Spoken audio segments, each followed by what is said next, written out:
नमस्कार, आप सभी को यूट्यूब चैनल TLM जुगे जुगे में स्वागत है। लाइक एवं सब्सक्राइब जरूर करें। आज मैं बताने जा रहा हूँ कि बंदरगाह किसे कहते हैं, भारत में कितने बड़े बंदरगाह है, कितने छोटे बंदरगाह है, अंग्रेजी में जिसे क्या कहते हैं आदि। तो हम चलते हैं, बंदरगाह किसे कहते हैं। समुद्री के किनारे जहाँ नाव ठहरता है, रुकने का जगह होता है, लगाने का जगह होता है, उसे बंदरगाह कहते हैं। समुद्र, जैसा कि हम जानते हैं कि भारत के 3 ओर समुद्र है और हमारा यातायात का साधन कई प्रकार के होते हैं, जल मार्ग, थल मार्ग और वायु मार्ग। तो जल मार्ग से जो नाव आता है, यही बंदरगाह पर समुद्र के किनारे लगता है और वहाँ से ट्रांसपोर्ट होता है, एक्सपोर्ट होता है या इंपोर्ट होता है। यानी कोई भी सामान देश से बाहर जाता है जिसे एक्सपोर्ट निर्यात कहते हैं, और कोई भी सामान दूसरा देश से हम मंगाते हैं तो इंपोर्ट आयात कहते हैं। तो इंपोर्ट और एक्सपोर्ट मुख्यतः 2 प्रकार से होता है अंतर्राष्ट्रीय रूप से, एक जल मार्ग से और एक वायु मार्ग से। थल मार्ग से बहुत कम ही होता है, चूँकि भारत 3 ओर समुद्र से घिरा हुआ है। पाकिस्तान से स्थल लगता है जो हमेशा विवाद में ही रहता है, अच्छा संबंध नहीं है। ये उत्तर में चीन है, इससे भी अच्छा संबंध नहीं है। इससे दूसरे देश से अगर हमारे इंपोर्ट और एक्सपोर्ट होता है तो जल मार्ग और वायु मार्ग से होता है।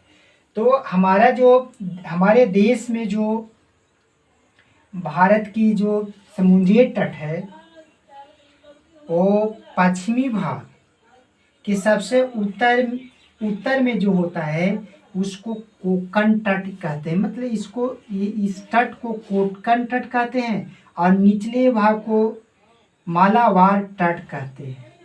देश के पश्चिमी भाग को, निचले भाग को मतलब दक्षिणी भाग को मालाबार तट और ऊपरी भाग को कोंकण तट कहा जाता है। यानी यहाँ के आधा लगभग कोंकण तट और मालाबार तट कहा जाता है। देश के पूर्वी भाग जो समुद्र के तट है, वो कलकत्ता के से लगभग से उड़ीसा के विशाखापत्तनम तक, जिसे गोलकुंडा तट कहा जाता है, और नीचे जो भाग जो कन्याकुमारी से है कोरोमंडल तट कहा जाता है। यानी समुद्र के तट को ये नाम दिया गया है, उसे कोरोमंडल तट और मालाबार तट कहा जाता है, और पश्चिमी भाग को कोंकण तट और मालाबार तट कहा जाता है। अब यहाँ बंदरगाह जो होता है भारत में, सी पोर्ट, जिसे अंग्रेजी में सी पोर्ट कहा जाता है, बंदरगाह, अंतर्राष्ट्रीय बंदरगाह और छोटे बड़े बंदरगाह, अभी 13 बड़े बंदरगाह हैं और 200 छोटे बंदरगाह लगभग हैं, जो जहाँ से भारत का से कोई वस्तु का एक्सपोर्ट होता है या दूसरे देश से वस्तु को, सामान को इंपोर्ट करते हैं जल मार्ग से। अब जो है भारत का छोटे बड़े बंदरगाह की कौन कौन है, तो कलकत्ता में एक है, दूसरा पारादीप जो उड़ीसा में है, तीसरा विशाखापत्तनम आंध्र प्रदेश में है, और चौथा चेन्नई में है, 5वां गोवा में है, जिसको कोचीन बंदरगाह सी पोर्ट कहते हैं, छठा ये बंगलोर में है, जिसे मारगांव बंदरगाह कहते हैं। सातवां मुंबई में है, जिसको मुंबई में है। फिर आठवां कांडला है। इस प्रकार से भारत में 13 बड़े बंदरगाह हैं और 200 के लगभग में छोटे बड़े बंदरगाह भारत में हैं, जिससे भारत बड़े बड़े जल नाव पानी जहाज यहाँ रुकता है बंदरगाह पर, और यहाँ से सामान एक्सपोर्ट होता है या इंपोर्ट होता है। अब हम बताने जा रहे हैं कि मलक्का जल संयोजी मार्ग किधर है। तो मलक्का जल संयोजी मार्ग हिंद बंगाल की खाड़ी में और प्रशांत महासागर के जोड़ने वाले जल मार्ग को मलक्का जल संयोजी मार्ग कहा जाता है। यह मार्ग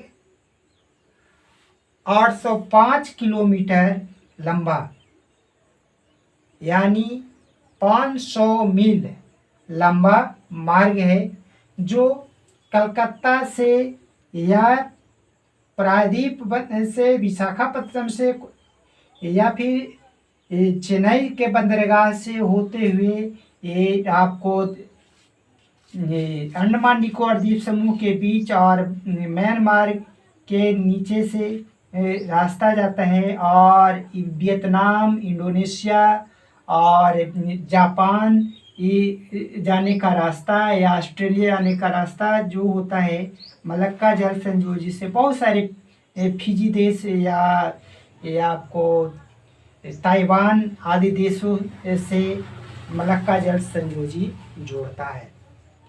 दूसरा एक रास्ता जो होता है जो पश्चिमी देशों से जोड़ता है, उसको कहते हैं केप ऑफ गुड होप जल मार्ग। जैसा कि हम जानते हैं कि पुर्तगाली नाविक वास्को डी गामा अपने देश से जल मार्ग से भारत की खोज के लिए निकला था, और केप ऑफ गुड होप जो अफ्रीका में है, जो 3 ओर से समुद्र में है, जो पहाड़ी इलाका जो है उभरा हुआ है समुद्र में, एक ओर भूमि से जुड़ा हुआ है, 3 ओर समुद्र से घिरा हुआ है। उस रास्ता होते हुए घूम करके अफ्रीका से और ये भारत आया था, जिसे केप ऑफ गुड होप मार्ग कहते हैं। जय हिंद।